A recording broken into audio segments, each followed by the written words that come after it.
Hey everyone, you're listening to the Simple Electronics Podcast. I'm your host, Dan from the Simple Electronics YouTube channel. This episode is brought to you by PCBWay, but more about that later. Today, I don't have anybody special on at all. It's just me. No freaking surprise, I've been incredibly busy lately. Actually, not so much busy. I mean, I've been busy in the past. These days, it's not really that I'm busy. It's more that it's been incredibly hot around here, and it's been incredibly draining to work outside in that heat in my new job. So, yeah, very hot here, somewhere around 30 degrees Celsius. And I'm just going to do a conversion to Fahrenheit. 86 degrees Fahrenheit, but with the humidity, it feels, somewhere in the 40s. So, over 100 degrees Fahrenheit. So yeah, it is hot around here. But I have actually been making videos lately. A video should have just went up not too long ago talking about battery cells in parallel and series. What's that mean when you're building your own battery packs? What kind of battery pack you need for your projects? And it's that kind of tutorial work that I'm really excited to get done finally. And so that video is out now. And I was actually quite lucky to be sponsored by Keysight for that one. So Keysight is one of those big sponsorships that a channel like mine can only dream of landing. And I don't say big in terms of like big money. I mean, it's a sponsorship, so it does pay quite a bit more than the ad revenue, but it's more like the prestige. Having someone like Keysight reach out to me and want to buy an ad spot in a video is like one of those milestones that I never thought possible. I mean, I did also release a video recently about a Kaiweets soldering station, and having someone like Kaiweets reach out is quite like a tit for tat sort of relationship. A lot of my viewers are, sort of right in the price range that Kaiweets products sort of cater to. Actually, a lot of them are now above that price range as of recently. But Keysight is an industry juggernaut. I mean, they deal with test equipment valued in the millions of dollars. I had Daniel Bogdanoff, a Keysight rep, on the podcast a little while ago, and he was just saying, how he's just around, millions of dollars worth of test gear, like all the time.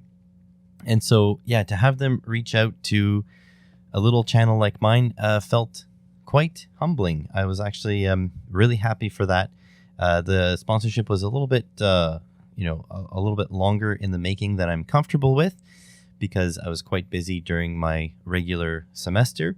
But now, these days, the kind of busy I am is busy in content creation. So I'll talk about that a little bit later.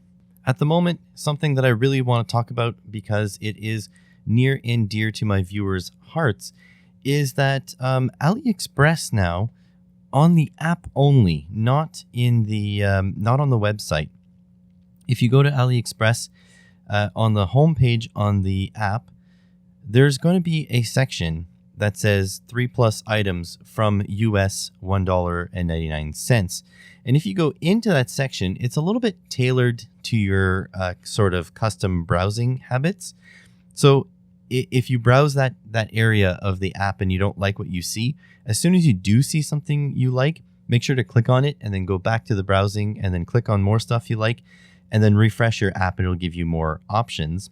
But what it is essentially is sort of a return to the cheap Chinese products that we all knew and loved, or at least most of the people on this channel knew and loved. So they are massively discounting certain products just to drive sales. And I was talking to another maker the other day, and he thinks it might actually be pressure from Temu.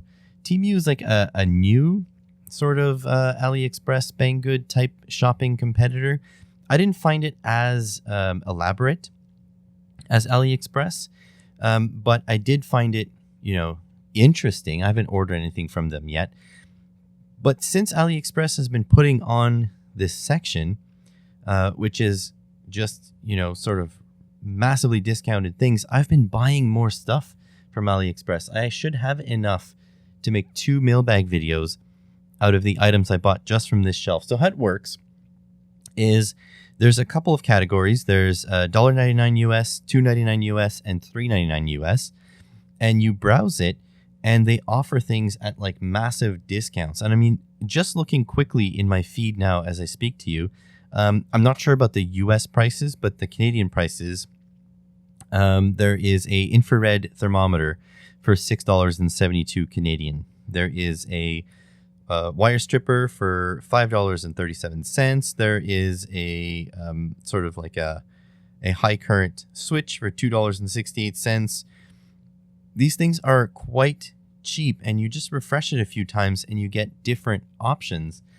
And so these are, I was able to manage to pick up some things that I was planning on getting on Amazon because it was the next cheapest option, but I'm saving over half the price by getting it through AliExpress. And all these shelf items, they have free shipping to Canada. A lot of the items I've been picking up recently at AliExpress are not free shipping to Canada because of the global shipping crisis, which seems to have ended, but not for retailers. So it seems like we still have to pay a lot of freaking money to ship things to Canada.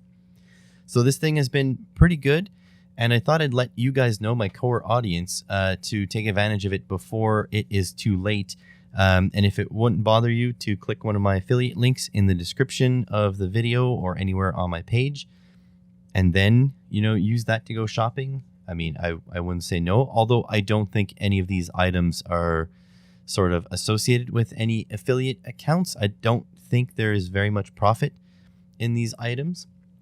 But like, just for example, like a battery shutoff switch, a 100 amp or 150 amp battery shutoff switch. I bought a whole bunch of them, and I ended up paying something like $5.50 each, which is actually very cheap. Amazon is like more like $15 each.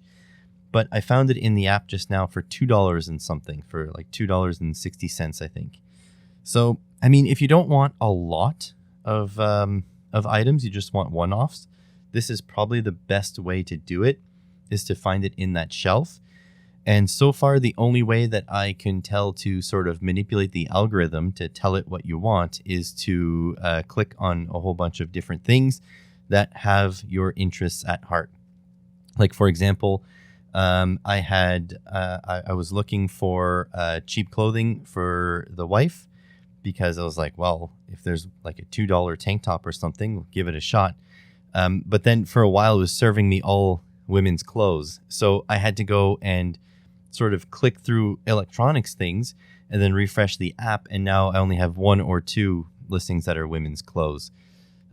Also, when I was looking for stuff for a kayak, so you click on like one item for a kayak, and then all of a sudden it's all like water sports things. So you just got to be careful a little bit to take care of what the algorithm shows you, or else you're just going to be sort of in the dark for a little while. So yeah, that's pretty good advice. I would say take advantage of it before they pull it, because obviously, it's got to be some sort of advertising stunt. I don't think there's long-term I don't think there's a future in subsidizing items like that. So take advantage while you can. I've done 2 orders, one with 3 items and one with 6 items, and probably going to end up ordering more, to be honest, because, again, it's very hard to get cheap stuff from China these days. Another video I'm finally getting to is the lithium iron phosphide battery Actually, I've got 2 videos for that. One is building my first battery pack, which is 4 cells in series, so a 12-volt equivalent pack. And the other one is kind of like a tell-all about the process of getting the cells over to Canada from the Chinese seller. So I'll tell you, it's a little bit sketchy to send $1,000 over to China through, AliExpress, which is historically pro vendor and not pro buyer. And hope that these cells appear one day. It's a lot of trust to put into someone on the other end of the world who really doesn't owe me anything. They could just disappear, close up their business, and we'll never hear about it. So the tell-all video is going to explain, sort of the intricacies of that, my fears and what had happened. But I'll sort of explain it to you guys here because, you guys are my exclusive audience. Not just anybody listens to the podcast. Only the finest folks listen to the podcast. So I made an order for 16, quote unquote, grade A cells. They're 105 amp hour, supposed to be Varicore prismatic cells. And they're supposed to be, top quality. Come with the correct charge. It's supposed to have M4 studs on them for bolting, which I found a little bit small. M4 is 4mm studs are kind of small, but whatever. They arrived here in 2.5 months, so it took quite a while. There were 16 of them. I don't know if I mentioned that. I'm sort of rambling here. It is also late at night. And the first red flag is that they arrived via UPS, which was only tracked once it got into Canada, which means that they did not use UPS to get it over here. They probably put it on a slow boat and did the reshipping from the Canadian shore. But they were not labeled as having lithium batteries inside. The boxes were totally unlabeled aside from, my address and those details. So there was really no indication of what was inside, aside from on the side of the box, it said something about, like a part number with 90. So it looked like it was 90 amp hour cells that were shipped to me.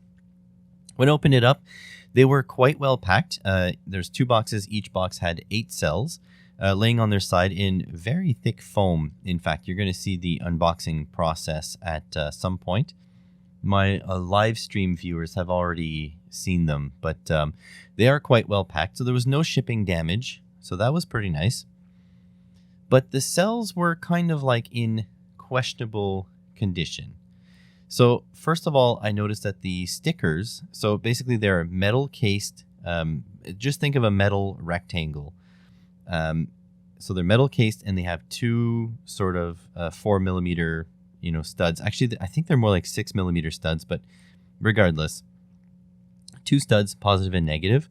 And the metal case is actually at the positive potential. The positive terminal is the same, voltage potential as the case. And the case is sort of heat shrunk.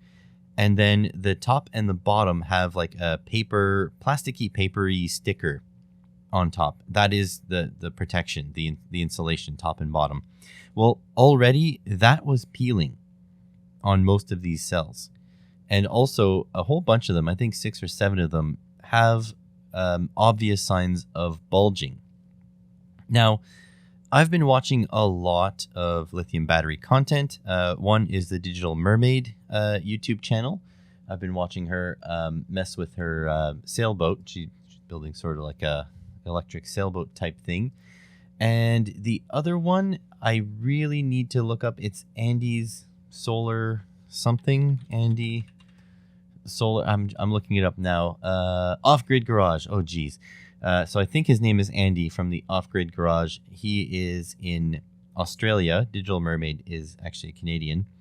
So he's in Australia and he does a bunch of experiments with lithium ion batteries. Oh yeah, and also Roland from Roll2 Videos is another one of my sources.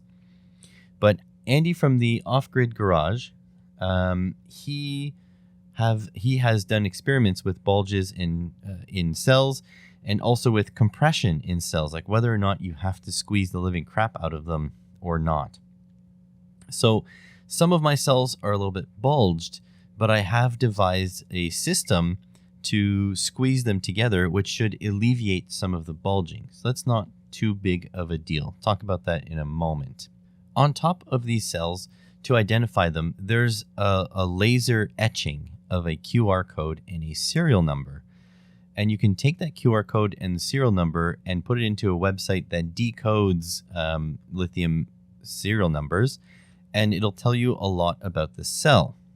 And so I ran the serial numbers of all 16 cells into this decoder, and this is what I found. 14 of them are Eve cells. So Eve is a fairly well-known manufacturer of cells, and they are indeed 105 amp hour cells, 3.2 volt lithium iron phosphate. The problem is they were manufactured in a 6-month span, so they're not in the same batch, but in 2018. So as we sit right now, 2023, these cells are already 5 years old. Definitely not brand new. Now, they might be used or they might be new old stock. My suspicion is that they're used, which is maybe not so much a huge problem, but definitely not what the seller had represented. Now, the other thing is 2 of those cells, so 14 were scannable, 2 were not scannable. The serial numbers did not decode to anything meaningful, meaning 2 of them are a giant question mark. I don't know when they were manufactured. They could have been manufactured in 2010 for all I know. Also, the studs on the top are laser welded on, some of them very poorly. So some of them have like slag, some of them are very off-centered, some of them have just like holes that have burned through like the button where it sits. So I would say these things are not grade A cells. I mean, they may have been grade A cells when they were first manufactured by Eve in 2018, but whatever has happened to them since then means they are definitely not grade A. There's a couple little dings and dents in the cases, all little stuff, but those little stuff could add up together. Now, because of time constraints, I haven't actually been able to do time constraints on making a video. So this video is not out yet, but it is edited and uploaded, just waiting on final approval for release. But, these cells, I don't know their capacity. Now, the AliExpress reviews when I ordered them were all positive. They all got their full capacity. But once I placed the order, the next month, new reviews started rolling in saying, oh, these things are garbage capacity. They're not as advertised. And then a few weeks later, there was some more reviews that said they're great, they have full capacity. And then a few weeks later, reviews that said they were garbage. And so I don't know what they are at the moment. So as we sit right now, I have yet to do a capacity test, and I'll get to why in a moment. And so, yeah, this whole, the whole thing, I still don't know if these cells are, trash or not. What I will say is that they're probably not worth the $1,000, for the 16 cells. I mean, per cell, the price is only about $60, which is actually fairly inexpensive, even if I end up with cells that are, half their capacity. But in the same time, it was a big investment to buy, 16 cells from China. But I think what's important to keep in mind is that either way, the calculus for me is not the same as the calculus for someone who relies on these cells to build like an off-grid system or whatever. I bought these cells for an experimentation, so I can mess with BMSs, mess with batteries, mess with solar charging, all sorts of things like that. And so as long as I can keep doing the experiments that I had in mind, then these cells are actually worth it for me personally and for the YouTube channel, because if I get to mess with things, I get to increase my knowledge. So knowledge to me is priceless, and it is what it is. But at the same time, I get to publish my results. And if I have a negative result with a seller, then at least I get to share that information and then prevent other people from making the same mistake. And I will be compensated for my time. Don't get me wrong. I mean, if really this was a massive hit to my bottom line, so to speak, my quote unquote profit, it's not, like my YouTube channel is still not profitable, I can offset the costs by making, lithium battery related projects, making PCBs, on those projects and making PCBWay videos. Then I also get more experience, more stuff. I get to do more stuff, more experiments, share more stuff with you guys, and offset some of the costs with PCBWay sponsorships. I mean, since we're talking about PCBWay sponsorships, we might as well jump into the sponsor spot right now. You guys know PCBWay. They've been a massive sponsor for the channel. They decided to sponsor all of my podcasts going forward. So until that deal changes, it's a fantastic deal. I encourage you guys to go check them out. They do PCBs under 10 centimeters by 10 centimeters. You get 5 or 10 of them for $5. I mean, they say 5 of them for $5, but if you put the quantity to 10 so far, as long as they're the correct size, they're also still $5 plus shipping.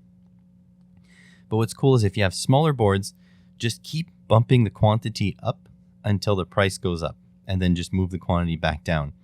I've had some people reach out to me to say that they've got 20 or 25 boards because they were much smaller, still at the $5 threshold. And what you get is really high quality boards. I mean, I have a ton of them laying around here because of the projects I've been doing, and they're awesome. In fact, I got a pretty cool project coming out shortly, which I'm very proud of. So yeah, PCBWay, not only PCBs, they also do 3D printing. They do CNC work, all sorts of stuff like that. Check them out in the link in the description. It really helps the channel, like we were talking about, offsetting costs. Maybe one day I'll be profitable, but for now, thanks to PCBWay and sponsors like them, I'm nearly cost neutral. So moving on, these cells are probably not the best. I mean, they are not the best quality. I can say that for sure. But what they allowed me to do is I have designed a bracket system to compress the cells together. Now, what compression does, you'll find the internet is quite divided on this. Some YouTubers who purport themselves to be experts, they may be, but they're more knowledgeable than me, so I can't judge if they're experts or not. They're definitely better than me.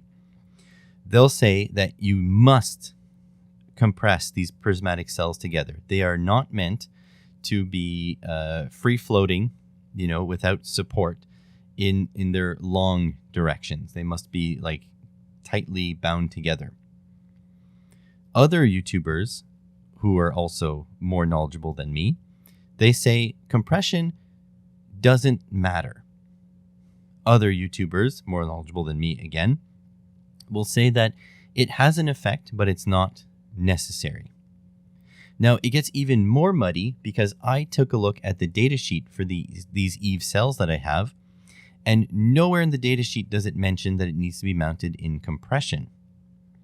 However, Eve does have datasheets for bigger cells that say that their cells are good for 1,000 cycles with 80% depth of discharge to 80% capacity. So if they were 100 amp hour cells, you can drop them from 100% to 20% and back up to 100% 1,000 times.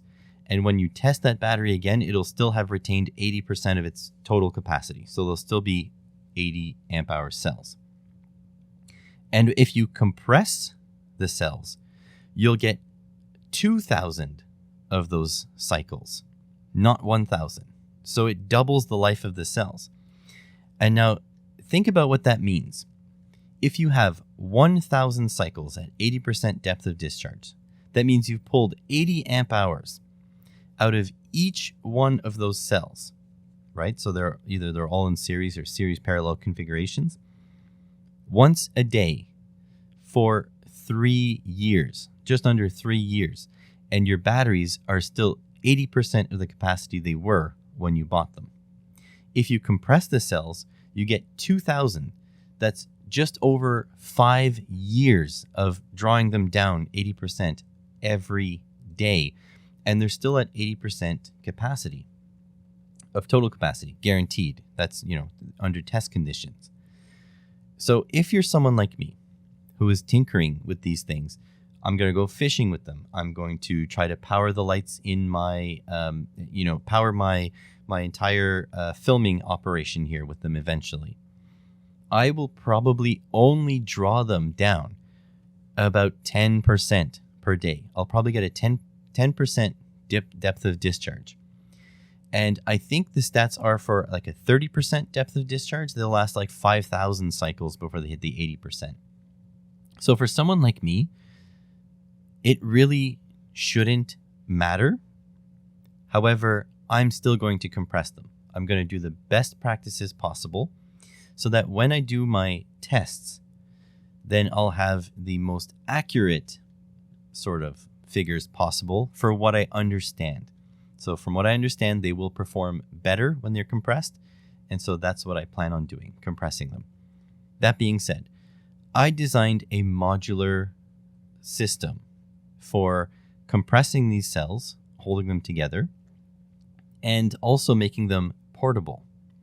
So if you can consider, I've designed like a backplate with hexagons for a pattern, like hexagonal cutouts. And I've created these brackets that hold each cell together. And then you put threaded rod through them, and then you tighten them up. And then it makes a nice portable battery rig. I mean, I'll say portable in big quotes because these cells are quite heavy. They're about 2.2 pounds per cell, so 2 kilograms per cell. And the battery that I just built that I have the video on that's not released yet, but it is uploaded. So it weighs like 17 pounds. It weighs, 8 kilos. So it's a fairly small package, but it weighs a lot. So I think when I get to building a bigger pack, which is the plan. So the plan is I have 16 cells. I'm going to build one 4-cell pack, another 4-cell pack, and another 8-cell pack for a 24-volt system. So the 4-cell packs are portable, but only just. But the 24-cell pack is going to be quite heavy, so we'll have to see about transporting that, especially holding it using 3D printed handles. But yeah, this modular system is made sort of like a loose fit, so you can compress the hell out of the cells. I think the manufacturer for the cells that should be compressed, they require 200 kilos. Was it 200 kilos? No, 300 kilos of compression force. And so that means like 600 pounds of compression force. So I use threaded rod. And if you torque the threaded rod to spec, 6 of them will allow me to get, I think it was 900 pounds of clamping force. So I will be well within there. But I think the clamping exists, on a spectrum. Whereas if you do the rated clamping, that is ideal. If you do no clamping, that is, less than ideal. But anywhere in between is better than nothing, right? So I have it quite tight now. I'm letting the cells rest a bit, and I'm going to tighten them a little bit more again. And with a torque wrench, I should be able to calculate the finalized tightening torque, but that's just going to be for another day. But anyways, now that they're together, this is what I was getting at. I haven't capacity tested them yet. Now that they're together, I'm going to set up the battery management system, the BMS, in a reasonable position. I'm going to have some output terminals in a reasonable position, and then I'll finally be able to draw current from it. Once I can draw current from it, I'm going to do a couple of discharge tests, and I'm going to see how much capacity is really left on my cells. Hopefully, I get the whole 105 amp hours. I don't think I will, but hopefully I do. And if I don't, at least I hope to have enough capacity to be useful, so 50 amp hours or more. I'll be kind of upset if it's 50 amp hours, but I just have to keep in mind that I bought these as a learning experience and that I will definitely get out of these cells. I'll be hesitant to buy from that seller again for sure, but I'll definitely have the experience that comes with it, which in my opinion is quite a bit more important than having an ideal pack. I also have a slight bone to pick with, I think it's Jabida. I think it's, JBD BMS's battery management systems. So I ordered from their official store on AliExpress 2 of their BMSs to go along with my battery pack building. And they shipped, like as normal. I think it was $120, $130 Canadian for 2 of them. And they shipped them and they sat in my stockpile here for a little bit until I got to a mailbag video. Unboxed them in a mailbag video, and it turns out there was only 1 in the box. So they had only sent me 1 out of the 2.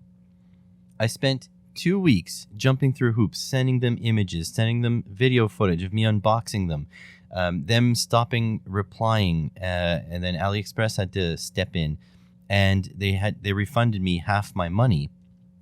But the crap part is I had to pay the full shipping for both of them, and only ended up with 1 of them. So I paid a little bit more than I should have for 1 of them. But as matters got worse, after this was all said and done, I got refunded for 1. The one that I have has threaded terminals, and the threads are missing completely out of 1 of the 4 terminals on it. And this is a type that is sort of a terminal that is bent, that is drilled or punched, and then tapped, and then soldered onto the board. So now I have a blind hole, which means a hole that doesn't go all the way through. I mean, it's not really. It goes through the metal, but there is PCB in the way behind it. But I have this hole that I now have to tap with a tap. I need 2 taps, basically. I need a regular tap to tap threads. And then if I can't get the tap down low enough, I have to get a bottoming tap, a second tap, in order to tap the threads on it. And so I'm so upset because that is the BMS I was the most excited about. I actually bought 3 BMSs in anticipation of building 3 battery packs. In fact, I bought 4. The first one I bought was a Dali BMS. I paid a lot of money. I think I paid $160 or $170 each, and I bought 2 of them. But when talking to the seller after I had already bought them, I said, some of the BMSs can be used in series configurations, some of them in parallel configurations, as in, in parallel with another BMS or in series with another BMS. Some of them have active balancing, etc., etc. The seller said, yeah, the one you ordered had none of those features. He said, here's the active balancers if you want them. So there were extra $35 upgrades on both of them. So I was like, okay. And then I was like, okay, can I attach 2 of these in series to make, 2 12-volt packs and then connect them together to make a 24-volt pack? He said no. In order to do the series connection, you need to order this extra device. And that was like $50 each or something like that. I'm making up the numbers, but it was somewhere around that. I was like, okay, can I at least put 2 in parallel so I get double the capacity? And they're like, no, you have to buy these special parallel adapters. And I was like, you know what? At this point, screw it. Cancel my order. They're not shipped yet. Cancel it. Give my money back. So AliExpress put in the request for canceling the order, but the seller refused to acknowledge it for a week. So they were holding my money for a week. So that was the Dali BMS. I still want to try Dali BMS, but I don't think I want to buy them from the official store because it just gave me a little bit of the heebie-jeebies. So the next one I went is on I think it was the advice of Roland from Roll2 Videos, a JBD BMS, so a Jabida.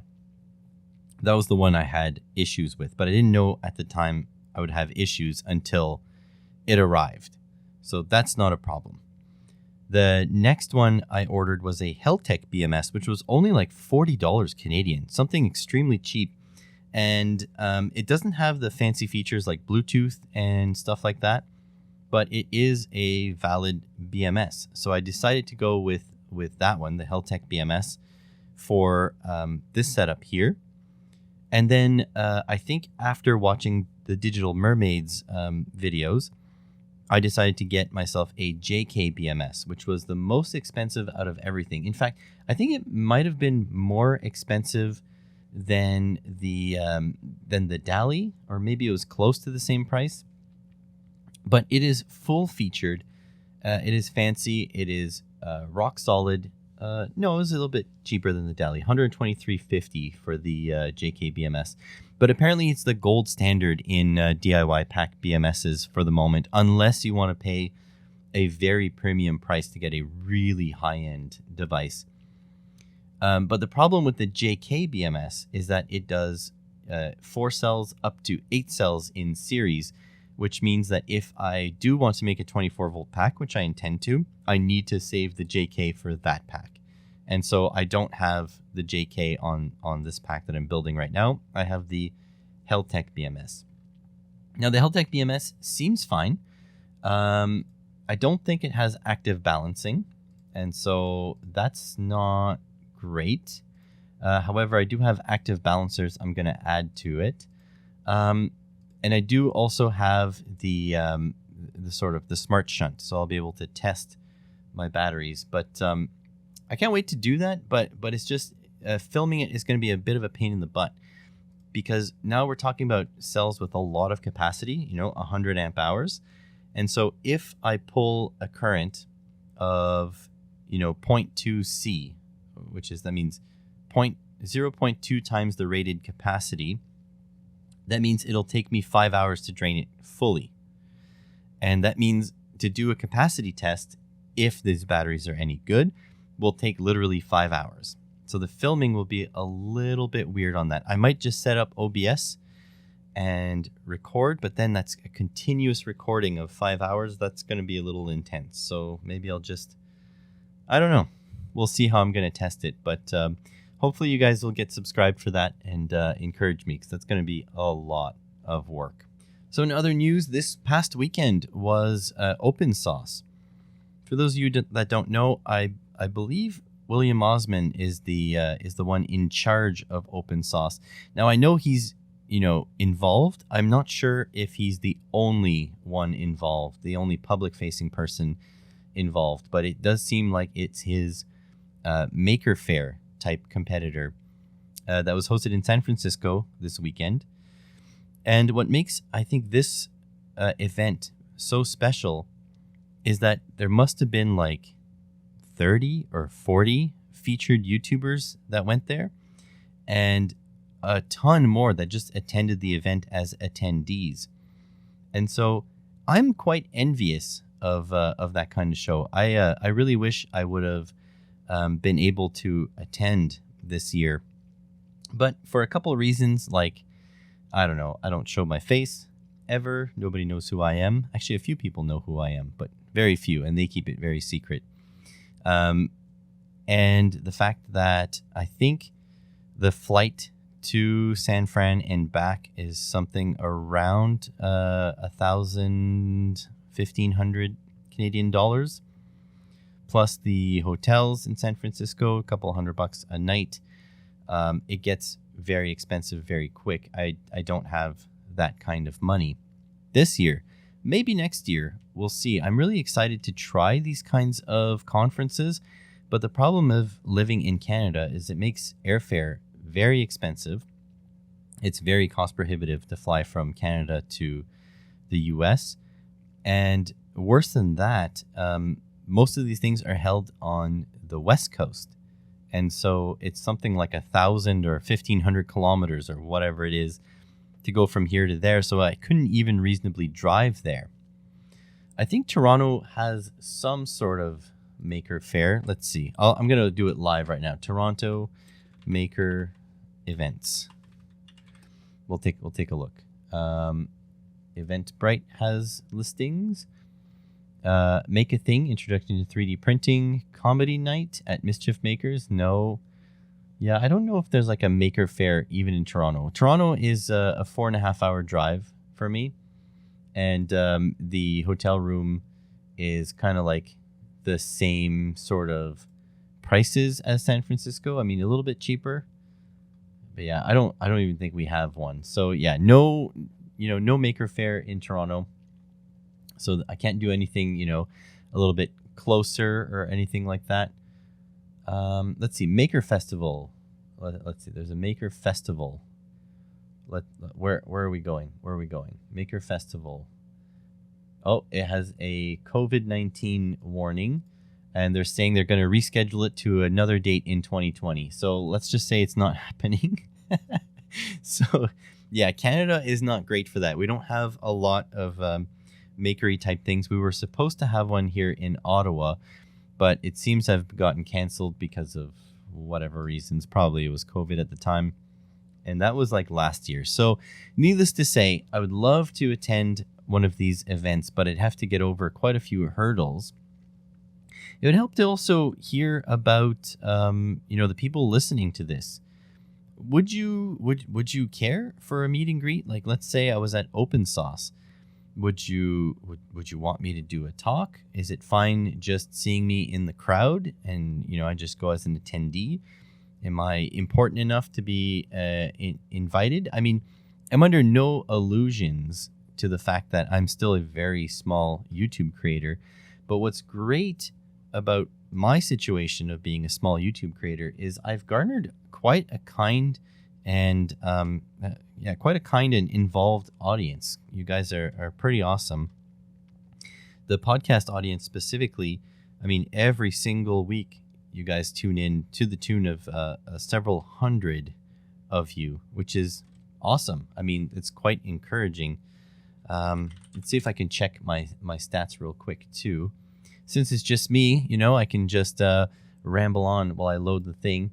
Yeah, it seems like about 350 of you just on the audio only have been tuning in. So that's been pretty nice on a regular basis. So I can kind of trust that those kinds of views are coming back. The YouTube audience is another couple hundred, depending on the guest. So we're talking about about 500 to 1,000 sort of semi-regular listeners. It's quite humbling to hear lots of people like that.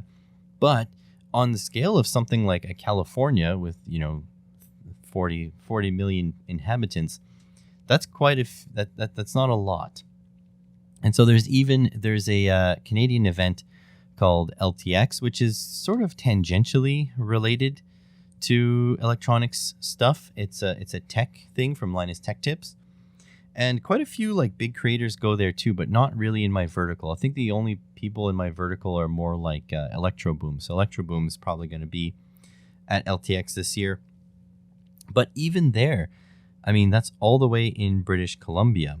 So that is all the way on the West Coast, about the same price to fly from Ottawa to the West Coast than it is to fly to San Francisco. So it's not very convenient, but at some point, I am going to take the dive and attend, because I think it'd be pretty awesome seeing cool people like that. Maybe next year even I'll do the Open Hardware Summit. I did watch the talks this year live on the YouTube channel. It was quite interesting stuff.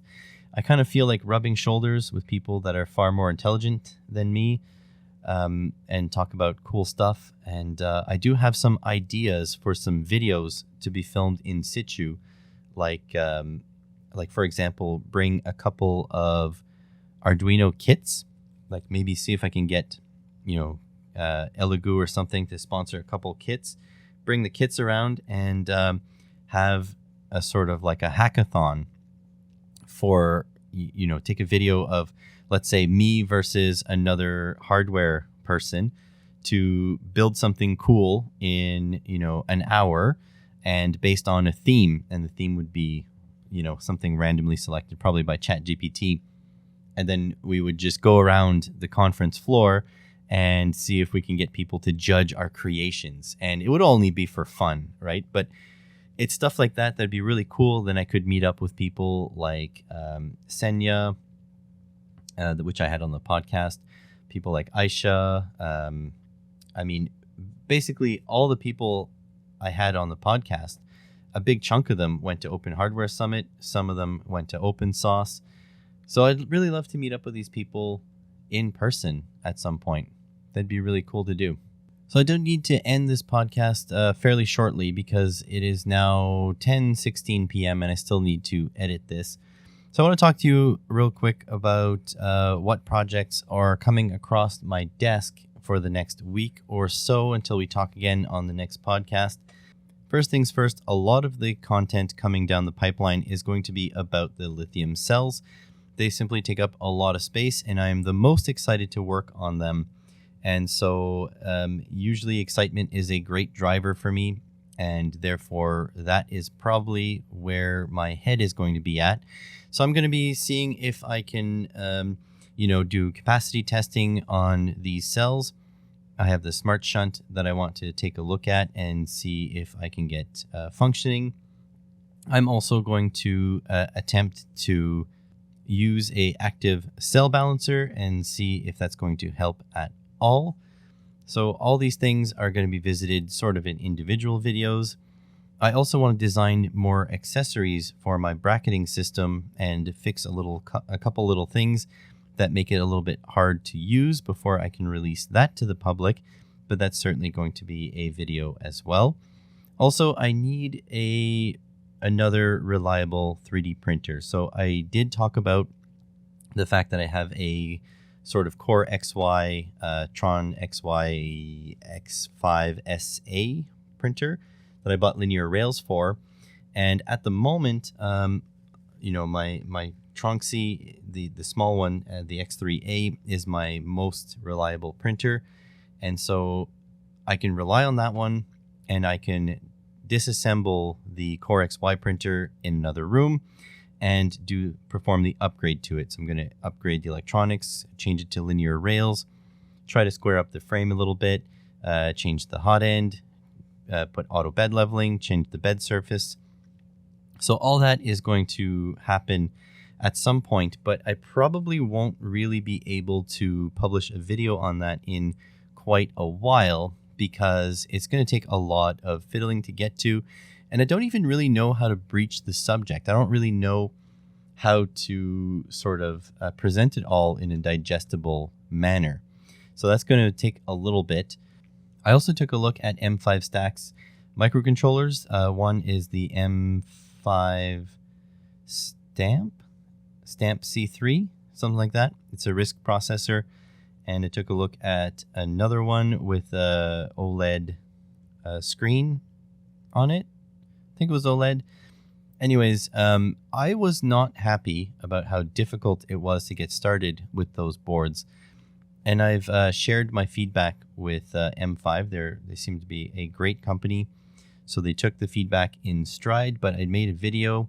I'm just afraid it's going to come off a little bit too negative because, I did warn them ahead of time that I am not an expert in this field. In fact, I get quite confused easily with new products, stuff that I haven't seen people mess with. I need very clear documentation. I am not a particularly intelligent person when it comes to microcontrollers and such. And so I was kind of disappointed to see how non-user friendly it was for beginners. But it is what it is. I mean, I can only take a look at the product that's in front of me. I appreciate them sending it to me. But if you guys have any resources for M5 Stack stuff, let me know. Already I had Adam Bryant in the chat helping me out, but it still wasn't enough. These things are quite complicated to use. I had to download a whole new IDE. They wanted me to use their web IDE, which is fine, but you have to make an account. And I mean, anything that you need to make an account for, I think is just, it's a lot of friction. There was already a lot of friction, and you're adding another step. You got to make an account, choose a password, one that's different from all your other passwords, because you don't know if this one's going to be stored in plain text. And then you have to go verify your account. And then you can get spam emails. I'm not into it. So if someone has any good resources for M5 Stack, I even had issues following their instructions on installing the sort of like the firmware or the boards on the Arduino IDE, which it says on their website it should be able to support it, but I couldn't get anything uploaded to it. So I don't know. I don't know what to say. It wasn't a good experience, but I do like M5 products, and so I really hope they fix that soon. Another thing is that my solar panels They need to go in the backyard at some point soon. Summer is almost over. We are 3/4 or 2/3 of the way through July already, and my solar panels are not out there. One of the issues is I need to replace my basement window. My workshop's in the basement, with a precisely cut piece of plywood, and change the seals and everything so that I can run cables into the house without drilling holes into the house. And those windows are garbage anyways. So I'm just going to unscrew the window, screw on the piece of plywood coated with, resin and stuff to make it waterproof. And then I have to make a cable entry, and then I have to run cables all the way to the deep of the backyard. The only place that the sun hits, because my yard is very, very narrow, and the house shades the backyard a lot. And so, yeah, I need to do all that infrastructure.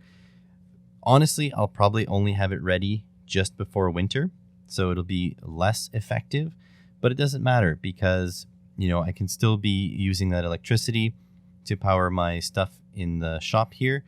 I have 300 watts of permanent solar panels plus another 100 watts of a temporary folding one. So that should be interesting enough to capture some electricity and see how much we can use here in the Great White North. At the very least, the panels will stay cool because they won't overheat, that's for sure. I also have a couple of products to review. I have a microscope from Adonstar. They sent me their sort of top-of-the-line microscope. I have a pretty good microscope already in a pluggable USB one. I like that one, but the problem is you do need to be tethered to a computer. So that's a downside. Then I have a Anlov digital microscope with a screen integrated on it and a lithium battery. So that one's pretty nice because it's quite portable. I can just grab it and put it down wherever and take a look directly on the screen. No tethering necessary. But this new one, this Adonstar, it's like, I think it has a 7 or a 10-inch 1080p screen. And it has 2 microscopes built in, one that sees from a little bit further and one that sees from a lot closer. And apparently the working height is enough to do soldering and stuff underneath. So you get a lot of sort of room to spread your wings underneath there and do some good work. So I can't wait to take a look at that. That's going to be pretty cool.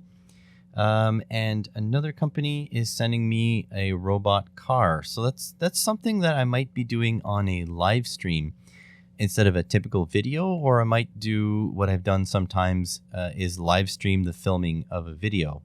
That's also a quite distinct possibility. Should be fun. I do love building robots. I do have a couple here that I have built and haven't really used. So another live stream idea could be, me taking all the parts out and sorting the parts and sort of putting them back into inventory.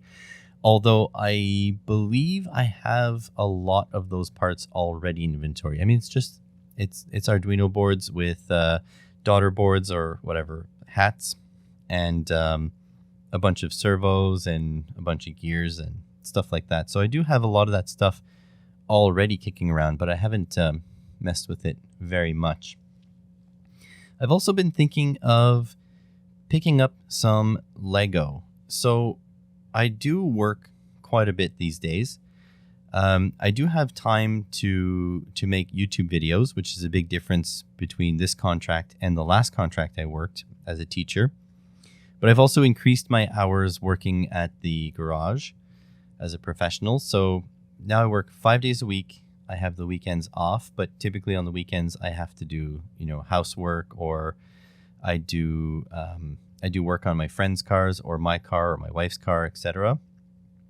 But I do have some leisure time that I like to spend listening to a podcast, specifically the H3 podcast. It is my guilty pleasure. So Ethan Klein and the crew over there. If anyone ever listens to this, I don't think so. You guys are all we're all in different worlds here. But if you guys do listen to the H3 podcast, I don't know how to explain it. It's just very entertaining. It's a lot of news but sort of like drama news, like which person is being a butthead, like celebrities doing dirty things and, not being, not seeing the consequences for those things or whatever. I don't know. It's hard to explain. It's a very good podcast for just chilling. And what's nice is that it's visual and I can listen to it, but it is also visual. So I can't really do too many things while I listen to the podcast. But I was thinking of trying to build a Lego kit during the podcast because I can have it on the screen in front of me, I have my desk in front of me. I can do something like follow instructions for a Lego kit. I have tried prototyping PCBs and stuff like that during H3. It's very difficult because doing electronics uses sort of a lot of my brain power. And so I end up not paying attention to one or the other, and I miss some stuff or, I make mistakes on my PCBs. But something like a Lego kit, I think will just be more relaxing. And so I might pick up like a nice Lego Technic kit. The other thing is they're kind of expensive, but I mean, I'll have to see. I'll have to see if I'll enjoy it. And it's definitely better to try it and know than not know. And also the crazy thing about Lego kits is if you disassemble it and put everything back in the boxes, you can get like 60 to 75% of the retail price you paid on the used market. And if you wait a couple of years and the set is discontinued, you can get nearly all of your of what you paid back. Lego is quite universal and it holds its value quite well. I mean, I was really lucky to buy a childhood Lego kit of mine. So that was pretty nice. But yeah, I think I'm going to call it here. So I want to thank you guys a lot for listening. Let me know in the comments below if these sort of rambling podcasts work for you. It is nice to have a guest on, but I've actually fired a whole bunch of emails off a couple of weeks ago and haven't heard anything back. But I'm pretty sure a lot of the creators I was talking to were either featured at Open Source or simply just attended them as attendees. And so I'm pretty sure people are just busy. And so hopefully I'll get some responses before next week. But if not, I'll figure out what to do next week. Either way, you come hang out on the live streams. I'm going to try to do them more frequently. And other than that, have a great one, and I'll catch you on the next one. And thank you very much to the, between 400 and 700, maybe 1,000 people who listen to this podcast every 2 weeks. I love you.